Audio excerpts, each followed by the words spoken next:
saw somewhere in my margin that Ambassador van Berg is with us already.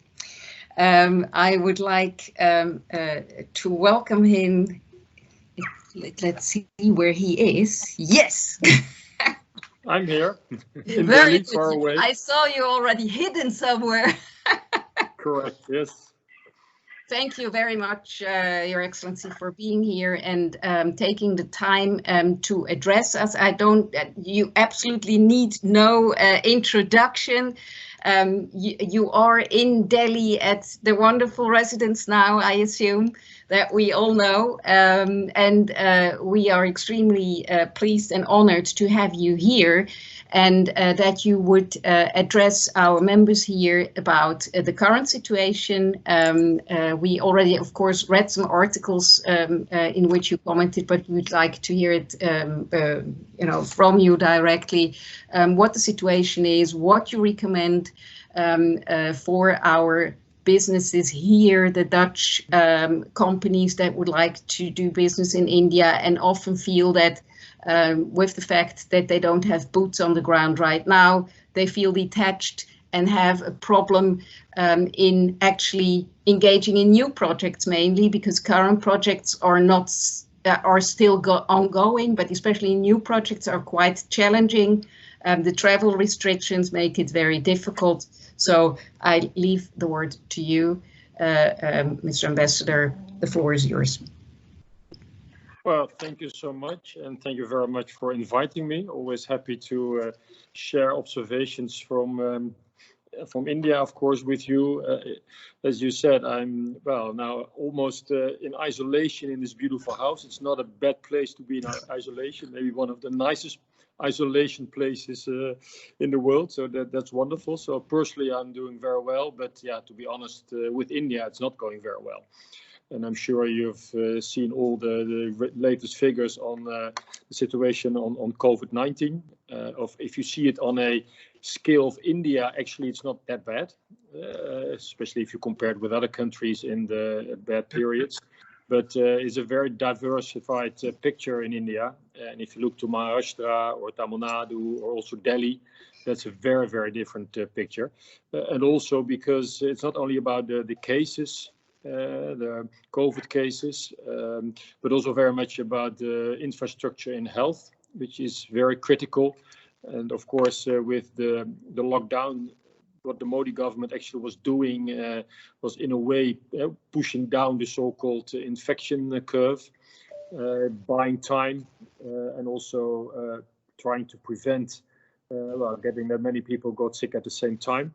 So preparing themselves on increasing the health infrastructure, and some states did, other states did not, at least not sufficiently. But of course, as we see in many countries, the moment you try to push down the infection curve and you have all kind of lockdowns, then it has a huge impact on the economy, but also very much on the poverty rates here in India. We have seen everything what happened with the migrants, and of course, so many people living on the street. So it was almost, I think, impossible to continue this lockdown in India. So everybody, on the one hand, understands very much that the Modi government was slowly opening up the economy, and in a way was trying with the advices of the WHO in a way about testing / tracing. And then if you trace people, you try to isolate them. And with those three kind of dimensions in the policy to, in a way, control the situation. They are succeeding in some parts of India, as I said earlier. In other parts, they are not succeeding so much. So indeed, it is a huge challenge for Dutch companies here being active in India. We as an embassy have a very, very close contact with many companies, sometimes on a daily basis.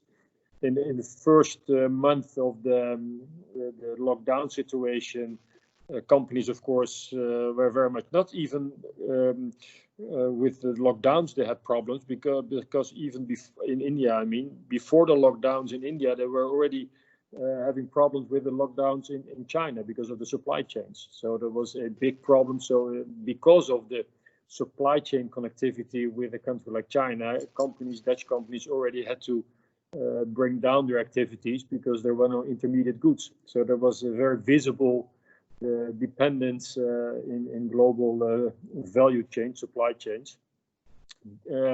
During lockdowns, of course, it was for Dutch companies very important or very difficult to remain factories open. It was also very much depending on whether you were a critical sector or not. And we were helping companies as much as possible, either to give transport passes to their personnel so that people were allowed to go to the factory if it was allowed to stay open. But also in the infrastructure, in the harbor, of course, it was a problem to get goods in or out the country. So there was really the start of a supply side distortions. And sometimes on an individual basis, we were helping people or companies at least to keep their factories open as much as possible. But of course, many companies had to close down their factories. R&D laboratories, of course, a big part of the economy just came to a shutdown. So that was, and it still is, of course, the challenge for Dutch companies, also, of course, Indian companies, every company. Then if you look to what the situation today, of course, the economy is slowly opening up, but that does not mean that everything suddenly starts working again. So there's remain concerns, of course, on the economic crisis. I think there will be a huge economic crisis in India. In the beginning, the first forecast was slowing down to 0.1%. And of course, the economy was already in a slowdown. We should not forget that. But I think I expect a contraction of maybe 10-15% of the economy. So that's really a big hit. Then, of course, the uncertainty in the economy by itself is already very bad. And I noticed that companies dealing with uncertainty is a big problem in terms of how will it continue with the lockdowns. Suppose your people or your company is in a lockdown situation because a sudden increase in COVID-19 cases, you don't know. Suddenly a neighborhood can be completely shut down and people are not able or allowed to get in or to get out. So that's a big uncertainty. Of course, the health situation, companies are concerned, of course, for their own people, but also very much on the health infrastructure. Of course, as I said, they're expanding it, but nevertheless, they can expand their infrastructure in terms of beds. But then there is really a shortage of people, nurses, doctors. So there is really a concern among companies. And then, of course, the tensions in GVCs. We have seen, of course, the tension between China and India. But we do see in many areas increasing tensions between countries, between economies. What will that do to if you work together with a company in a different country? So what will be the impact on the global or regional supply chains? So there are a lot of concerns. If you see the forecast of, for example, WTO or NICCT, they all forecast a decrease of trade of 25%, decrease of FDI around 30%. So that definitely will have a huge impact also on our EU, India, and the Netherlands, India trade and FDI relationship. So there, I think you'll definitely see we'll see a decrease. And if you talk to the larger companies here in India, they are very much concerned about the decrease in demand. Of course, people are either working with shortened working hours, so you see a decrease of income, or you get unemployed. You see a problem with the government because on the one hand they have to expand spending with the big stimulus package, although I think it's not as big as some people try to picture it, frame it. It's in theory 10% of GDP, but the real expenses in terms of subsidies, income subsidies, or real money transfers is about 1.5–2%, and the rest is mainly guarantees, credits. On the one hand, very much focused on SMEs, and the framing is that SMEs do not need a collateral if they get for getting a credit, but in practice that's a little bit more nuanced, so to say, that picture. So there is a big concern on the lower demand, and also very much on the revenue side of the government. You see definitely the governments will definitely see a huge decrease in taxes, tax income. So that will definitely have an impact on government expenditures in the long term, or on credibility of the Indian government on the international capital markets. So these are real concerns of companies, smaller ones and bigger ones. It's also not only bad news, so to say. We're also having intensive discussions with the companies, small ones as well as big ones, startups, as well as the Philips and the Shells and really the multinationals, on what opportunities are there because of this crisis. And there definitely are opportunities. I see opportunities on the policy side and in reforms. I think this government is using this COVID crisis also to accelerate reforms, and we do have discussions with the government on specific reforms, agriculture, in health, solar/renewables. So there are definitely opportunities where we can see, or where we can organize in public-private partnerships, or with also discussions with, for example, the World Bank, where we can accelerate certain developments. And that gives opportunities, I think, also for companies. So we, as I said, we do have discussions with the larger companies, but we also do have a lot of discussions with SME startups, but I will tell you a little bit more about it. There's one other big concern, I think, in the private sector, that is the increase in protectionism. This government is also, on the one hand, saying, yeah, we want to have, if there is a kind of a restructuring of supply chains or a kind of a decoupling from China, India is very much open to have this FDI. But at the same time, if India is not opening up its economy, or not better connecting with other markets, or lowering its applied tariffs, or opening up for FDI in certain sectors, I'm not sure whether India will really benefit from a possible restructuring of supply chains. And that's what you can see, that the companies are concerned, because also Modi is positioning themselves as well. India should be more independent from other economies, not being so vulnerable to other countries. And the jury is, I think, still out whether India will more getting a more protectionistic policy, or will opening up to attract more FDI and making international trade more better possible. We also do have those discussions with several Indian officials, also on specific cases. We do still see a lot of whether it's inspection fees at the border, or applied tariffs at the border, or behind the border issues on regulation, etc., etc. So there is still a big discussion on this. So there's a kind of concern as well. Nevertheless, the larger companies, most of them are still looking for expanding their investment, especially. But then, of course, that requires a change of policies.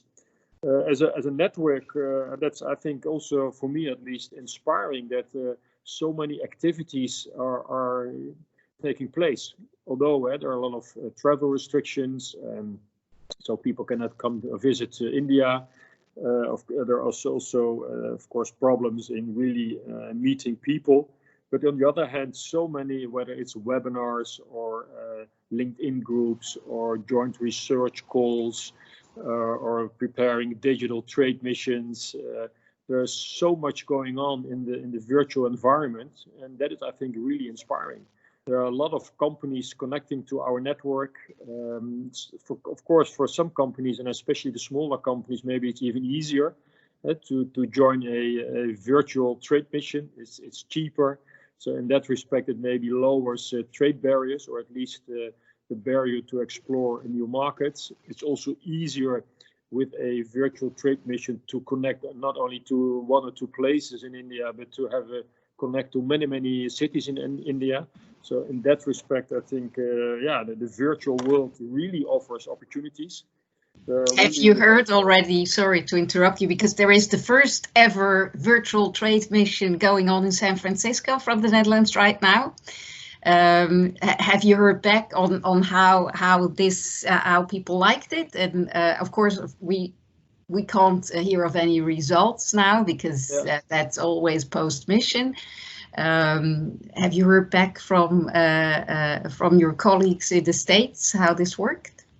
Yeah. Although it actually is not the first virtual digital mission. We tried about, I think, but probably too early, about 10 years ago, a virtual mission with Finland, and that was not a big success, but probably that was too early in time.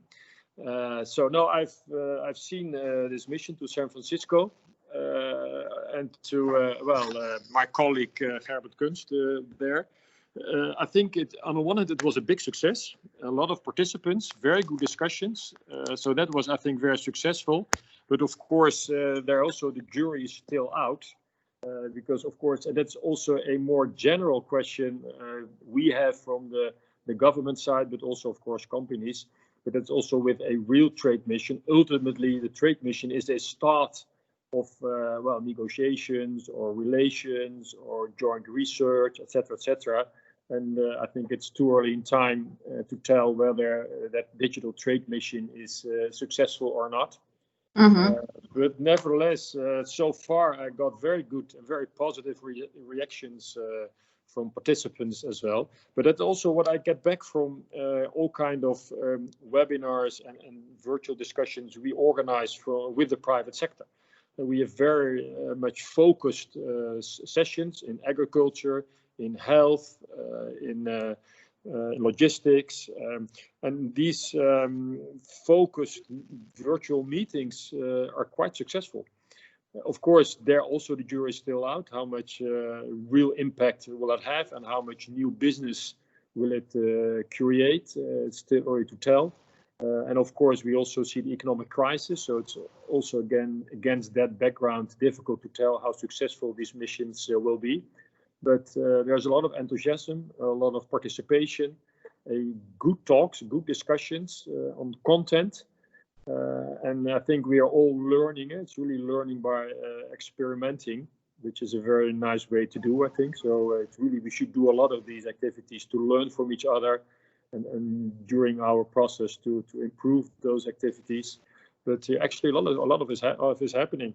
And maybe to conclude on this, that we are still having a very good contact with Indian governments, whether on the state or union level, on specific issues. So if there is a company or who has an issue in India who would like to come to India, please contact us. Our network is still active, partly from the Netherlands and partly from India. But we do have very specific questions and on issues or with startups or whatsoever. So there's a lot of trade promotion happening currently, and I think that's very maybe it's a very positive note to end my introduction, and I think that's good and very inspiring to observe. Wonderful. Thank you very much. It's from what we heard, we have challenging times, but not only in India, but around the world, of course. But there are certainly opportunities for all of us, and it's good to know that the Dutch government also abroad is having our backs and helping us in these attempts. So we are very happy to hear that the full support is still there for companies doing businesses and business there, and of course also for that the consular work was the biggest one during the lockdown, of course, of the embassy and the consulate, to see where people got stuck. Our Prime Minister said, don't go anywhere as long as the country is on orange. So we'll all stay here and make sure that we have our contacts via the boots that we have on the ground there. And of course, the embassy and all your staff there and the consulates helping us with any questions. We're very thankful for that. We also have a few questions that people were asking. Rajiv, to start with, please. Thank you. Thank you, Ambassador. Thank you for being here, and what a wonderful presentation you've given. It's great to have you tell us the ground level reality at the moment, which is nice. Could you just highlight a little bit more on, you've got your hands full, of course, in the embassy and the consular section. What, if you're making any efforts to do something with the businesses when the travel will open up? Have you made any plans? I'm sure you have. If you can just share that with us on your embassy level. Yeah, well, we do at the moment only, in a way, virtual activities. On the one hand, we have a very close discussion with the larger companies here on, as I said, to accelerate certain developments. But that's really with the larger companies, and then also in close consultation with the Indian government. So that's one track. A second track is that we really have discussions with the Indian government on specific concrete issues of Dutch companies already based here in India. A third track is that we organize all the time a lot of virtual meetings with the business sector on specific issues. So we had on, for example, in agricultural sector, we had already 2 or 3, in water, a few on security, IT, and also with many startups. And then what we're trying to do is first start with a more generic discussion, but then really focus on specific opportunities and try to connect Dutch and Indian companies. But that's all still in a virtual environment. On traveling, well, it's really at this moment, although the KLM is flying to Delhi and Bangalore and Mumbai on a regular basis, but these are all relief flights, so that's only meant for people from India to the Netherlands, and they fly with cargo but without passengers from Amsterdam to Mumbai or to India, to Delhi. It's still too early to tell when India, on the one hand, will open its country for regular visits. It's too early to tell when India will open its airspace for commercial flights. As far as I know, there is no date yet. Some people expect it in July. To be honest, I don't know. It also depends very much on how the COVID-19 situation will develop in India. And I must say, of course, if you look to India, the situation is extremely complex. I think it's for an Indian government with all the complexity in the society, so enormously complex to deal and address a challenge as COVID-19. So, of course, you see sometimes terrible pictures of people on the streets, the migrants. But on the other hand, it's so complicated to deal with it. I expect that in the coming weeks and maybe even months, the situation will get worse. So I think as long as the situation is getting worse, I don't expect that India will open its airspace for international commercial flights and not open its country for, well, on a general basis for everybody. And the other hand is, of course, the consular work. We are still closed, our consular section. We do have a discussion with in The Hague, when do we allow again opening up consular services, and that will be a very diverse picture between countries, because the situation is very different across all the countries. And again, India is not doing well, so I don't expect a opening of our consular section very soon. So that makes it also difficult. So there are a lot of unknowns so far. So it's more uncertainty than certainty. So I think we have more questions than answers at this particular moment. I understand. Thank you very much, Ambassador. Really nice. And for all the virtual work that you're doing, please do connect with us as well, because our members would be keen to be on that virtual platform as well. So whenever there's an opportunity you think that our members could take part, we'd gladly sort of accept that and get our members also involved on the virtual world. Thank you. Yeah, I hope they're involved, because we also always publish it in our social networks. Okay. So please let us know if there's something, if we should better promote all those activities, or if there are special questions, just let us know. Sure, we definitely will. Thank you. Thank you. Great, thank you. I would like to add to that one of our plans that we would like to bring into action is also to promote certain verticals. You already said that you are working with certain groups. So we will be working with verticals. One of a very interesting vertical that we're working on, and we will tell, of course, our members more when we have more news to tell, is also the sports vertical in between the two countries. This is something that has not been addressed yet, but we have some, with some members, we are going to have a brainstorm session about how we could promote the sports vertical in the corridor and the connections between the Netherlands and India. So also the other verticals, of course, we are more than happy to stay in touch and would love to with the embassy and the consulates in India and add to discussion and also bring the insights of the people who are working within the corridor. I would, before we are moving to our next program point, I would like to ask if there are any more questions for the ambassador. I mean, this is your chance. Please put them in the chat, which I see on my right-hand side. Let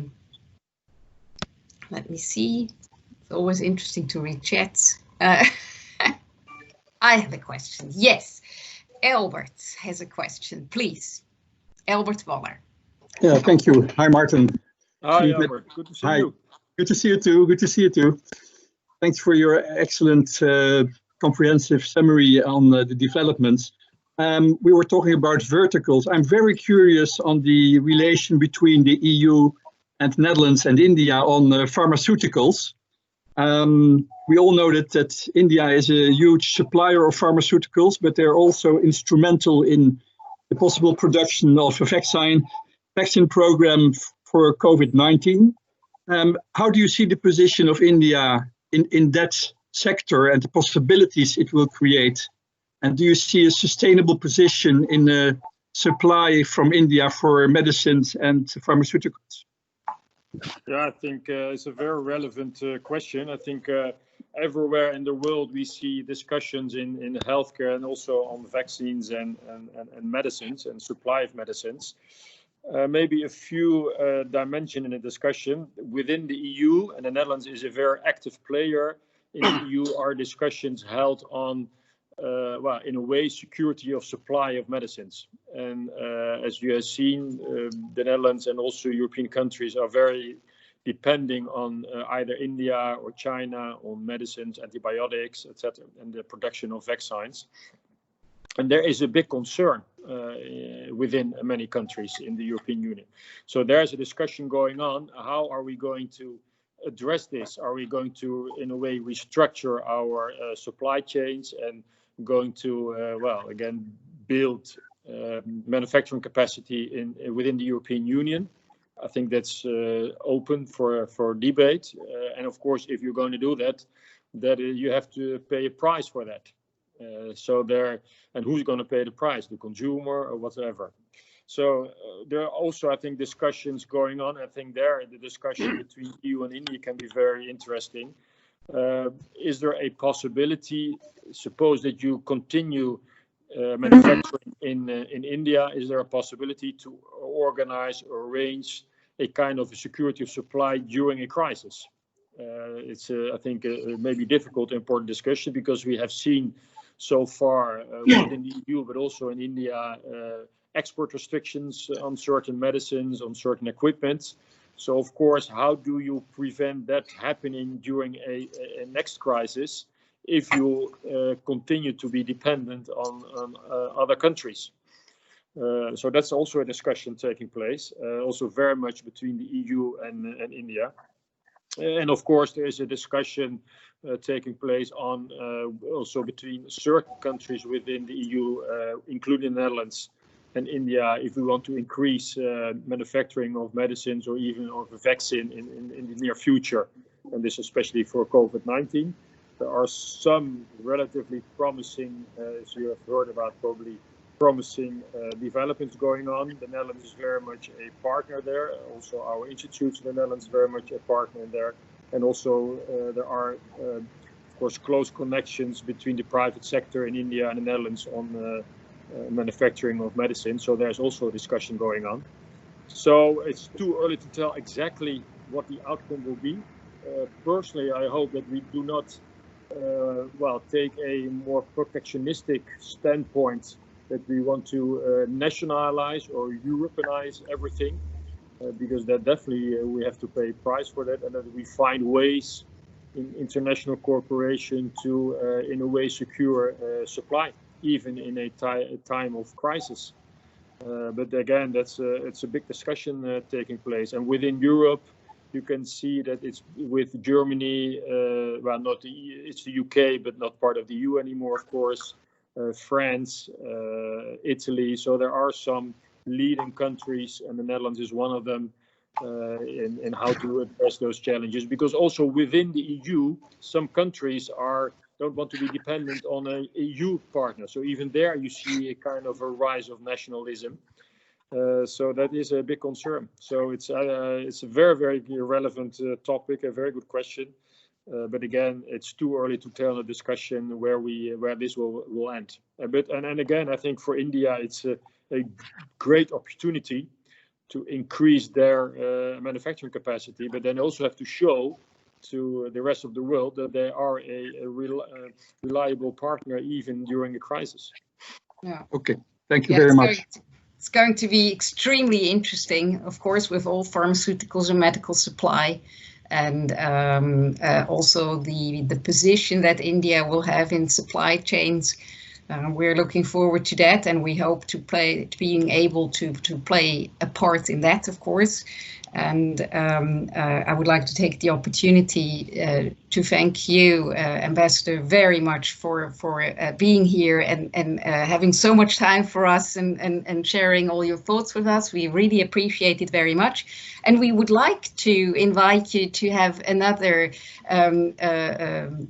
NICCT online event with you within the next few months, to see how things are going, and we can share ideas, because we have also an NICCT online event which is called In Conversation with Leaders, and would love to have that with you, so members can ask you questions, how things are going on, and you can share your thoughts with that.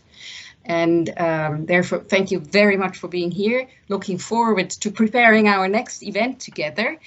And please, of course, you are more than welcome to stay for our next program point.